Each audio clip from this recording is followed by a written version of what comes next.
ডাবটা আমার ভাল লাগলো না, ডাব টমের দিয়ে দি, টম খাক, খেয়ে দেখো কেমন লাগে ডাবটা।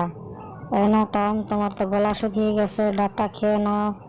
অনেক ভালো করেছো, ডাবটা না আমার খুবই পিপাসা পেয়েছে। এখন আমি ডাবটা খাই, তুমি চেয়ে চেয়ে দেখো। খাও খাও টম, বেশি করে খাও। আমি তোমাকে দিলাম, তুমি খাও। ও, ডাবটা খুব সুস্বাদু ছিল। ডাবটা দারুণ এমন হলো কেন ডাব? হ্যাঁ, ডাব খেয়ে আমার এই অবস্থা কেন হলো? ওরে বা, মুখের কি অবস্থা!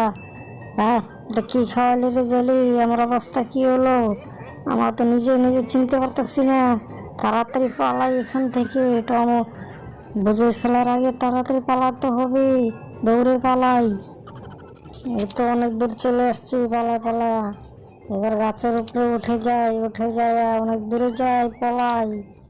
এবার পাইলে তো আমি ছাড়বো না, আমার ডাবের অবস্থা খারাপ করে দিছি, ডাবে মিশে। টমে এখন কি করতেছে দেখি তো, যে কি করতেছে টমে? দেখা যাইতেছে না তো টমের, কোথায় গেল সে? দেখা যাইতেছে না। ও টম, কোথায় গেল তুমি? তোমার দেখা যাইতেছে না, কিছু হইলো নাকি? ওরে, কি যেন হয়েছে ওই জায়গা, দেখি তো। হ্যাঁ, ধরে যাই আগে। ও, তাড়াতাড়ি গিয়ে দেখি ডিম একটা। ওরে বাবারে, এত বড় ডিম! এটা কোন দেশের ডিম রে ভাই? এত বড় ডিম! এটা ঘোড়ার ডিম নাকি? ওরে বাবারে, বিশাল ডিম, আবার নড়ছে! বাবার রে, কি অবস্থা! বেজায় খারাপ অবস্থা, এখানে মনে হয় থাকা যাবে না, পড়ে যাবো আমি। ওরে বাবারে, ডিমটা ভেঙে গেল! রে, এই কি হলো? হম, পড়ে গেলাম আমি! ওরে বাবারে, আমার মাঞ্জা শেষ!